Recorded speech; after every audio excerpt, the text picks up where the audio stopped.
अमीना ने कहा, जुबैदा की कहानी आप उसके मुंह से सुन चुके, अब मैं अपनी कहानी आपके सम्मुख प्रस्तुत करती हूँ। मेरी माँ मुझे लेकर अपने घर में आई कि रणरापे का अकेलापन उसे न खले। फिर उसने मेरा विवाह इसी नगर के बड़े आदमी के पुत्र के साथ कर दिया। दुर्भाग्यवश एक ही वर्ष बीता था कि मेरा पति मर गया, किंतु उसकी सारी संपत्ति जिसका मूल्य लगभग 90,000 रियाल था मेरे हाथ आ गई। इतना धन मेरी सारी जिंदगी के लिए काफी था। जब पति को मरे 6 महीने हो गए तो मैंने 10 बहुत मूल्यवान पोशाकें बनवाई जिनमें से हर एक का मूल्य 1,000 रियाल था। जब पति को मरे 1 वर्ष पूरा हो गया तो मैंने उन पोशाकों को पहनना आरंभ किया। एक दिन मैं अपने घर में अकेली बैठी थी कि मेरे सेवक ने मुझसे कहा कि एक बुढ़िया आपसे कुछ कहना चाहती है, आ गया हो तो उसे अंदर ले आऊं। मैंने अनुमति दे दी। बुढ़िया अंदर आए और उसने भूमि चूमकर मुझे प्रणाम किया, फिर खड़े होकर कहने लगी, मैंने आपकी दयालुता की बड़ी प्रशंसा सुनी है, इसलिए आपके सन्मुख कुछ निवेदन करना चाहती हूँ। मेरे पास एक कन्या है जिसके माता पिता नहीं हैं।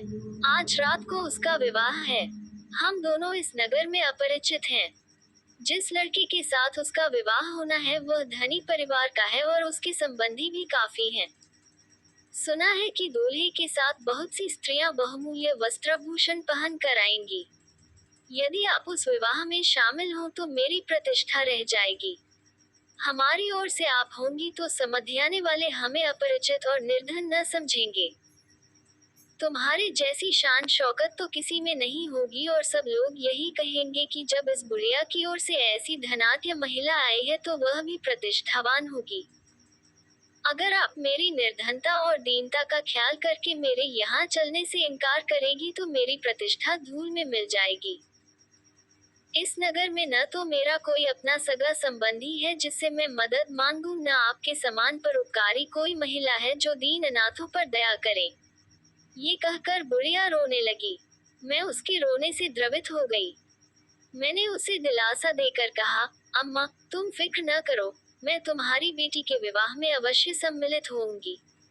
तुम्हें खुद अब यहाँ आने की जरूरत नहीं है, तुम विवाह का प्रबंध करो। मुझे अपने मकान का पता बता दो, मैं स्वयं वहाँ पहुँच जाऊंगी। बुढ़िया ये सुनकर बहुत ही प्रसन्न हुई। उसने कहा, जैसे इस समय आपने मुझे प्रसन्नता दी है वैसे ही भगवान सदैव आपको प्रसन्न रखे, लेकिन आप मेरा मकान कहाँ ढूंढती फिरेंगी? मैं स्वयं शाम को यहाँ आकर आपको अपने घर ले जाऊंगी। ये कहकर बुढ़िया चली गई। मैंने तीसरे पहर से तैयारी की। एक बहुमूल्य जोड़ा कपड़ों का निकालकर पहना, बड़े बड़े मोतियों की माला पहनी तथा और भी बहुत से रत्न जटित आभूषण यथा बाजूबंद, कर्णफूल, अंगूठियां आदि पहने। इतने ही में शाम हो गई। बुढ़िया मुझे लेने को आ गई और मेरा हाथ चूम कर बोली कि दूल्हे के माता पिता तथा अन्य संबंधी मेरे घर आए हुए हैं। यहाँ के कई धनी मानी और प्रतिष्ठित व्यक्ति और उनकी स्त्रियां भी वर पक्ष की ओर से आए हैं। अब आप चलकर मेरे पक्ष की लाज रखिए। मैं बुढ़िया के साथ उसके घर की ओर चल दी और साथ में अपनी कई दासियों को भी अच्छे वस्त्रभूषण पहनाकर अपने साथ ले लिया। हम लोग चलते चलते एक चौड़ी और साफ गली में पहुंचे। वृद्धा ने हम लोगों को ले जाकर एक बड़े द्वार के सामने खड़ा कर दिया। दरवाजे के ऊपर एक तख्ती पर लकड़ी से तराशे हुए अक्षरों में लिखा था कि इस घर में सदैव प्रसन्नता का निवास है। वहां दिए भी जल रहे थे जिनके प्रकाश में मैंने यह इबारत पढ़ी। बुढ़िया ने ताली बजाकर दरवाजा खुलवाया और मुझे अंदर एक बड़े दालान में ले गई। अंदर एक अत्यंत रूपवती स्त्री ने मेरा स्वागत किया, मुझे गले लगाया और सम्मानपूर्वक एक कमरे में ले जाकर बिठाया। फिर मैंने देखा कि वहां पर एक रत्न जटित सिंहासन रखा है। उस सुंदरी ने मुझसे कहा कि तुम सोचती हो कि तुम किसी और का विवाह कराने आए हो, वास्तविकता यह है कि तुम्हें यहाँ तुम्हारे ही विवाह के लिए लाया गया है। मुझे ये सुनकर आश्चर्य हुआ, किंतु उस स्त्री ने मुझे और कुछ पूछने न दिया बल्कि इधर उधर की बड़ी अच्छी बातें करने लगी और बात बात में मेरे प्रति सम्मान प्रकट करने लगी। कुछ देर में उसने कहा, बीबी, शादी की बात तो यह है कि मेरा एक जवान भाई है जो अत्यंत रूपवान है। उसने तुम्हारे रूप और गुणों की बड़ी प्रशंसा सुनी है और तुम पर मोहित हो गया है। वह तुमसे विवाह करने को अत्यंत लालयित है। यदि तुम उसके साथ विवाह करने से इनकार करोगी तो उसे अति क्लेश होगा और उसका दिल टूट जाएगा। मैं ईश्वर की सौगंध खाकर कहती हूँ कि वह नौजवान हर प्रकार तुम्हारी संगति के योग्य है। तुम सब पर पूरा भरोसा रख सकती हो। वह बड़ा प्रसन्नचित आदमी है और तुम्हें हर तरह खुश रखेगा। वह स्त्री बहुत देर तक इसी प्रकार अपने भाई की बात करती रही और उसकी प्रशंसा के पुल बांधती रही। अंत में उसने मुझसे कहा कि तुम्हारी ओर से जरा सा भी इशारा हो तो मैं उस आदमी से तुम्हारे आने के बारे में कहूँ। यद्यपि पहले पति के मरने के बाद मेरी विवाह करने की तनिक भी इच्छा नहीं थी, तथापि उस स्त्री ने उस आदमी की इतनी प्रशंसा की थी कि इनकार करने की भी इच्छा बिल्कुल न हुई। मैं उसकी बात पर मुस्कुराकर चुप हो रही। स्त्री मेरी मुस्कुराहट और मौन से समझ गई कि मैं राजी हूँ। उसने ताली बजाई। इसके साथ ही पास के एक कमरे से एक अति रूपवान युवक बड़े तड़क भड़क कपड़े पहने हुए निकला। उसे देखकर मुझे अपने भाग्य पर बड़ी प्रसन्नता हुई कि ऐसा रूपवान पुरुष मेरा पति बनेगा। वह मेरे पास बैठा और मुझसे अत्यंत शिष्टता और बुद्धिमत्ता पूर्वक बातें करने लगा। उसकी जितनी प्रशंसा उसकी बहन ने की थी, मैंने उसे उससे अधिक पाया। उस सुंदरी ने जब मुझे भी राजी देखा तो दूसरी बार ताली बजाई, जिससे एक अन्य कमरे से एक काजी निकले और उनके साथ 4 अन्य मनुष्य। काजी ने शरीयत के अनुसार हम दोनों का विवाह करा दिया और 4 आदमियों की गवाही भी हो गई। मेरे पति ने मुझसे वचन लिया कि मैं किसी अन्य पुरुष से बात न करूंगी, बल्कि देखूंगी भी नहीं, सदैव पातिव्रत्य का पालन करूंगी और उसकी आज्ञाओं का प्रसन्नता पूर्वक पालन करूंगी। उसने ये भी कहा कि अगर तुमने अपनी प्रतिज्ञाएं पूरी की तो मैं तुम्हारा त्याग कभी नहीं करूंगा। मैं धनवान वर्ग की महिलाओं की भांति, बल्कि रानियों की भांति अपने पति के घर में रहने लगी। 1 महीने बाद मैंने अपने पति से शहर के बाजार को जाने की अनुमति मांगी। मैंने कहा कि जैसे कई अमीर घरानों की स्त्रियां बाजार से रेशमी थान खरीद कर बेचा करती हैं, वैसे ही मैं करना चाहती हूँ। मेरे पति ने इसके लिए अनुमति दे दी। मैं 2 दासियों तथा उस बुढ़िया के साथ, जो मुझे विवाह के लिए बहाना करके लाई थी, नगर के सबसे बड़े बाजार गई, जहाँ बड़े बड़े व्यापारियों की दुकानें थीं। बुढ़िया ने कहा, यहाँ एक नौजवान व्यापारी है जिसे मैं अच्छी तरह जानती हूँ। उसकी दुकान जैसे बहुमूल्य थान कहीं और न मिलेंगे। मैंने भी सोचा था कि एक ही जगह अच्छा माल मिल जाए तो जगह जगह क्यों भटके, इसीलिए उस व्यापारी की दुकान पर चली गई। व्यापारी जवान ही नहीं, अत्यंत रूपवान था।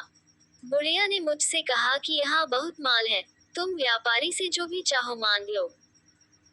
मैंने उससे कहा कि मैंने पति को वचन दिया है कि मैं परपुरुष से बात न करूंगी, इसलिए मैं तो इससे बात न करूंगी, तुम ही बात करो। अतः उस व्यापारी ने बुढ़िया से पूछताछ कर कि मुझे क्या पसंद है, कई अच्छे अच्छे थान दिखाए। मैंने उनमें से एक थान पसंद किया और उसका दाम पूछवाया। व्यापारी बोला, ये थान अमूल्य है, मैं इसे असंख्य अश्वियों में भी नहीं बेचूंगा, किंतु ये सुंदरी अगर अपने कपोल का एक चुंबन मुझे दे दे तो ये थान उसका हो जाएगा। मैंने बुढ़िया से नाराज होते हुए कहा कि यह व्यापारी बड़ा लंपट और धृष्ट जान पड़ता है, इसकी हिम्मत ऐसी गंदी बात करने की कैसे हुई। किंतु बुढ़िया ने व्यापारी ही का पक्ष लिया और कहा, सुंदरी, इसमें कोई विशेष बात तो नहीं है। तुम्हारे पति ने तुम्हें परपुरुष को देखने और उससे बात करने ही को तो मना किया है। वह तुम न करो, तुम केवल एक चुंबन इसे चुपचाप दे दो, इसमें तो कोई कठिनाई तुम्हें नहीं होनी चाहिए। मैं ऐसी मूर्ख थी और थान मेरी नजर में ऐसा खुप गया था कि मैं इस बुरी बात के लिए तैयार हो गई। अब वह वृद्धा और दोनों दासियां सड़क की ओर मेरी आड़ करके खड़ी हो गई। मैंने अपने मुख पर से वस्त्र हटाकर उस व्यापारी के सामने गाल कर दिया। दुष्ट व्यापारी ने चुंबन लेने के बजाय मेरे गाल में दांत गड़ा दिए, जिससे गाल लहूलुहान हो गया और मैं तड़प कर अचेत हो गई। इस अरसे में अवसर पाकर व्यापारी ने अपना माल जल्दी से लपेटा और दुकान बंद करके गायब हो गया। कुछ देर बाद जब मुझे होश आया तो मैंने अपने गाल को लहूलुहान पाया। बुढ़िया और दासियों ने मेरे गाल को कपड़े से ढांक दिया था और उन लोगों की परेशानी और हाय हाय को सुनकर जो भीड़ वहां जमा हो गई थी, उसने समझा कि मैं किसी बीमारी से या कमजोरी के कारण बेहोश हो गई। मेरे होश में आने पर बुढ़िया और दासियों को संतोष हुआ और वे मुझे धैर्य देने लगी। विशेषतः बुढ़िया को बहुत दुख हुआ। उसने कहा, सुंदरी, मैं तुम्हारी अपराधिनी हूँ, मुझे क्षमा करो। तुम्हारे ऊपर यह सारी मुसीबत मेरे कारण ही आई। इस कमीने व्यापारी की दुकान पर तुम मेरे कहने से आई। अब घर चलो। जो हुआ सो हुआ, अब तुम और चिंता न करो। मैं तुम्हारे घाव पर दवा लगा दूंगी कि 3 दिन के अंदर न केवल घाव भर जाएगा बल्कि उसका कोई चिन्ह भी नहीं रहेगा। मैं किसी तरह गिरती पड़ती उन लोगों के साथ अपने घर पहुंची और अपने कमरे में जाकर पीड़ा, निर्बलता और थकन से फिर अचेत हो गई। बुढ़िया मुझे होश में लाई। फिर मैं अपने पलंग पर लेट गई।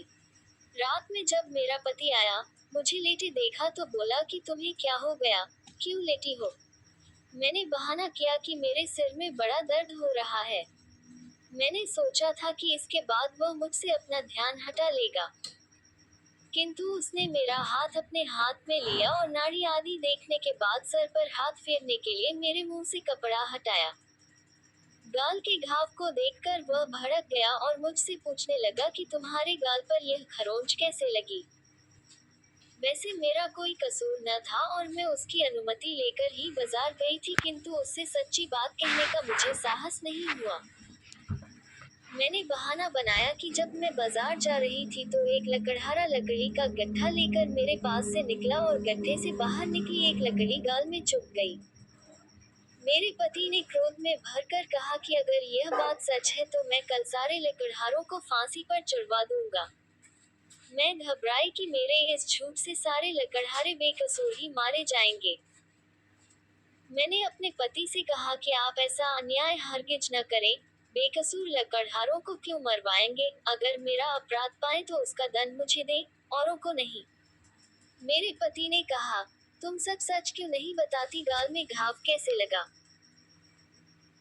मेरी हिम्मत सच्ची बात कहने की अब भी नहीं हुई और मैंने दूसरा बहाना बनाया कि जब मैं जा रही थी तो एक कुम्हार गधे पर बर्तन ले जाता हुआ निकला और गधे का मुझे ऐसा धक्का लगा कि मैं पृथ्वी पर गिर पड़ी और वहां पड़ा हुआ एक कांच का टुकड़ा मेरे गाल में चुभ गया। मेरे पति ने कहा, अगर तुम्हारी बात सच है तो मैं सुबह ही राजा के मंत्री जाफर से कहकर सारे कुम्हारों को नगर से निकलवा दूंगा। मैं फिर घबराए और मैंने कहा कि मेरे कारण निर्दोष कुम्हारों को सजा क्यों दी जाए। पति ने फिर कहा, जब तक तुम सच्ची बात न कहोगी मेरा रोष कम नहीं हो सकता। मैं बोली कि चलते चलते मुझे चक्कर आ गया जिससे मैं गिर पड़ी और मेरा गाल छिल गया। इसमें किसी का कसूर नहीं है। मेरा पति अब आपे से बाहर हो गया और बोला, तू झूठ पर झूठ बोले चली जा रही है, अब मैं तेरी बहानेबाजी नहीं सुन सकता। ये कहकर उसने ताली बजाई जिससे 3 हबशी गुलाम अंदर आ गए। मेरे पति ने कहा, एक एक आदमी इसका सिर और पांव पकड़े और तीसरा तलवार निकाल ले। फिर तलवार निकालने वाले से कहा कि इस कोटा के 2 टुकड़े करके इसकी लाश मछलियों के खाने के लिए नदी में फेंक दे। जल्लाद कुछ झिझका तो मेरे पति ने डांट कर कहा, तू मेरी आज्ञा का पालन क्यों नहीं करता? जल्लाद ने मुझसे कहा, तुम्हारा अंत आ गया है, तुम अंत समय में भगवान का स्मरण कर लो। इसके अलावा और भी कुछ कहना सुनना हो तो कह सुन लो। मैंने कहा कि मुझे थोड़ी देर के लिए जीवन दान मिले तो कुछ कहना चाहती हूँ। मैंने अपना सिर उठाया और सारी बात कहनी चाही कि तू हिचकियों और रुलाई के कारण कुछ कह न सकी। मेरे पति का क्रोध बढ़ता ही जा रहा था। उसने मुझे बहुत गालियां दी और बुरा भला कहा। मैं उसकी बातों का कोई उत्तर न दे सकी। मैंने सिर्फ ये कहा कि कुछ अवसर और दिया जाए ताकि मैं अपने पापों के लिए ईश्वर से क्षमा मांग सकूं। किंतु मेरे पति ने इतनी दया न भी की और गुलाम को शीघ्र ही मेरा वध करने की आज्ञा दी। गुलाम मुझे मारने को तैयार हो गया। इतने में बुढ़िया दौड़ती हुई आई। उसने मेरे पति को बचपन में दूध पिलाया था। वह उसके पैरों पर गिर पड़ी और कहा कि तुम मेरे दूध का बदला देने के लिए इसे प्राणदान दे दो। उसने कहा कि उसका कोई दोष नहीं है, तुम इसे निर्पराध मारकर ईश्वर को क्या जवाब दोगे?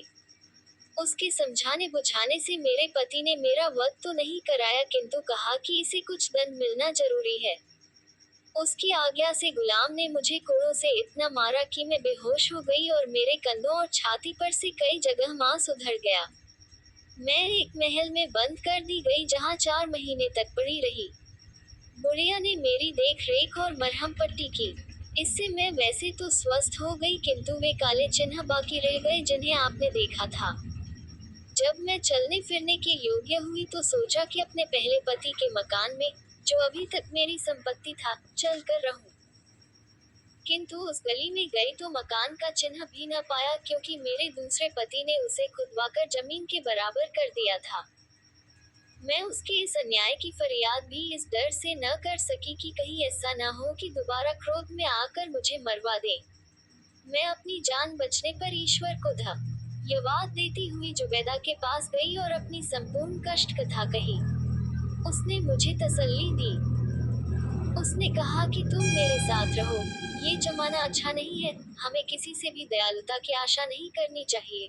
न उनसे जो हमारी मित्रता का दावा करते हैं न उनसे जो हमारे रूप पर मोहित हो जाते हैं। उसने कहा कि मेरे पास इतना पैसा है कि हमें कोई कठिनाई नहीं होगी। जुबैदा ने मुझे ये भी बताया कि किस तरह उसकी सगी बहनों की जलन और दुश्मनी की वजह से उसका मंगेतर शहजादा समुद्र में डूब गया और किस तरह उसकी उपकृत परी ने उसकी दुष्ट सगी बहनों को कुतिया बना दिया। मैं उस समय से जुबैदा के पास रहने लगी। मेरी माता का देहांत हुआ तो जुबैदा ने मेरी बहन साफी को भी अपने पास बुलाकर रख लिया। तब से हम तीनों बहनें आनंद पूर्वक रहती हैं। हम लोग भगवान के प्रति आभारी हैं कि हमें कोई कष्ट नहीं है। हम लोग मिलजुल कर घर चलाते हैं। कभी बाजार से सौदा सुलफ लाने के लिए मैं जाती हूँ, कभी साफी। कल मैं बाजार गई थी और सामान एक मजदूर के सर पर लदवा कर आई। वह बड़ा हंसोर था और शिष्ट भी था, इसलिए हमने उसे दिन भर अपने साथ रहने दिया ताकि अपनी बातों से हमारा मनोरंजन करे। फिर रात को 3 फकीरों ने हमसे रात भर आश्रय देने के लिए प्रार्थना की। हमने उन्हें भोजन कराया और शराब पिलाई। वे रात को देर तक गाते बजाते रहे और हम लोग भी गाते बजाते रहे। फिर मोसिल के 3 व्यापारी जो बड़े सम्राट जान पड़ते थे रात भर रहने की प्रार्थना करते हुए आए। हमने उनकी भी अभ्यर्थना की। अमीना ने कहा कि यद्यपि हमारे सातों मेहमानों ने वचन दिया था कि वे सब कुछ चुपचाप देखेंगे और किसी बात के बारे में पूछताछ नहीं करेंगे, तथापि उन्होंने यह वचन न निभाया और कुतियों के पिटने और मेरे शरीर के दागों के बारे में पूछताछ करने लगे। हमें इस पर बहुत क्रोध आया, यद्यपि हम उन सभी के प्राण ले सकते थे। तथापि ऐसा न किया और उन लोगों से उनका व्यक्तिगत वृतांत सुनकर उन्हें छोड़ दिया। खलीफ हारून रशीद को दोनों स्त्रियों की कहानियां सुनकर अत्यंत विस्मय हुआ। उसने मन में सोचा कि उन फकीरों का, जो वास्तव में राजा और राजकुमार थे, और उन बुद्धिमती स्त्रियों का कुछ उपकार करे। उसने जुबैदा से पूछा कि तुम्हें तुम्हारी उपकार करती परी ने कुछ ये भी बताया था कि तुम्हारी बहनें कब तक कुतिया बनी रहेंगी। जुबैदा ने कहा कि मैंने जो वृतांत आपसे कहा था उसमें ये बताना भूल गई कि परी ने चलते समय मुझे अपने कुछ बाल दिए थे और कहा था अगर तुम इनमें से कोई बाल आग में डालोगी तो मैं संसार के चाहे जिस भाग में हूँ तुम्हारे पास आ जाऊंगी। खलीफा ने पूछा, वे बाल कहाँ हैं? जुबैदा बोली, मैं वे बाल हर समय अपने पास रखती हूँ। ये कहकर उसने एक डिबिया निकाली। उसमें एक पुड़िया में कुछ बाल बंधे थे। उसने उन्हें खलीफा को दिखाया। खलीफा ने कहा कि मैं भी उस परी को देखना चाहता हा। जुबैदा ने पूरी पुड़िया आग में डाल दी। धुआं उठते ही भूकंप सा आ गया और कुछ क्षणों में चकाचौंध कर देने वाले वस्त्रभूषण पहने परी सम्मुख आ खड़ी हुई। वह खलीफा से बोली, आप पृथ्वी पर ईश्वर के प्रतिनिधि हैं, आपकी जो भी आज्ञा होगी मैं उसका पालन करूंगी। इस जुबैदा ने मेरी प्राण रक्षा की थी, इसीलिए मैं इसकी बड़ी आभारी हूँ। मैंने इसकी बहनों को, जिन्होंने इसके उपकारों के बदले में इससे अत्यंत नीचता का व्यवहार किया था, कुतिया बना डाला। अब मुझे क्या आज्ञा है? खलीफा ने कहा, एक तो ये कि चूंकि ये दोनों अपने किए का काफी दंड पा चुकी है, इसलिए तुम उन्हें फिर इनके पुराने शरीरों में ले आओ। दूसरी बात यह है कि एक आदमी ने अपनी पत्नी को इतना पिटवाया है कि उसके कंधे और सीना काले दागों से भर गए हैं। उस अन्याय ने इसका पुराना घर भी खुदवाकर जमीन के बराबर कर दिया। उसको अपने पहले पति से जो संपत्ति मिली थी उस पर भी अधिकार कर लिया। मुझे इस बात पर बड़ा खेद है कि मेरे शासन में कोई ऐसा अन्याय रहता है। तुम तो जानती होगी कि वह कौन है। उसका पता मुझे बताओ और इन कुतियों को फिर से स्त्री बनाने और उस प्रताड़िता स्त्री का शरीर ठीक करने के लिए जो भी कर सकती हो करो। परी ने आश्वासन दिया कि मैं सब ठीक कर दूंगी। खलीफा ने जुबैदा को आज्ञा देकर उसके घर से कुतियों को मंगाया। परी ने एक पात्र में जल लेकर उस पर कुछ मंत्र पढ़ा। फिर उसने वह पानी दोनों कुतियों और अमीना पर छिड़क दिया। तुरंत ही कुतियां अपने पुराने शरीरों में आकर सुंदर स्त्रियां बन गईं और अमीना के सारे काले दाग चले गए और उसका शरीर कुंदन की तरह दमकने लगा। अब परी ने कहा कि मैं जानती हूँ कि अमीना का पति कौन है, लेकिन वह आपसे बहुत निकट संबंध रखता है। अगर आप चाहे तो उसका नाम भी बता दूँ। खलीफा ने कहा कि जरूर बताओ। परी बोली, वह आपका छोटा टा अमीन है जो अमीना के सौंदर्य की प्रशंसा सुनकर इसको पाने का इच्छुक हो गया और इसे धोखे से अपने कमरे में बुलवा कर इससे विवाह कर लिया। फिर परी ने बाजार की घटना का वर्णन करके कहा कि यद्यपि अमीना निर्दोष थी किंतु सच्ची बात कहने का साहस न कर सकी और कई कई बयान दिए जिससे इसके पति ने इसे दंड दिया। ये कहकर परी अंतर्धान हो गई। खलीफा ने अपने पुत्र को बुलवाया किंतु भय और लज्जा के कारण उसे आने का साहस न हुआ। खलीफा ने उसे सामने बुलाने पर जोर न दिया किंतु अमीना को उसके पास भेजा और आदेश दिया कि चूंकि यह निर्दोष है इसलिए तुम इसे पत्नी के रूप में सम्मानपूर्वक रखो। चुनांचे शहजादा अमीन ने ऐसा ही किया। खलीफा ने जुबैदा से स्वयं विवाह कर लिया और साफी तथा अन्य दो बहनों का 3 फकीर बने राजकुमारों से विवाह कर दिया और इन राजकुमारों को उच्च पदों पर आसीन कर दिया।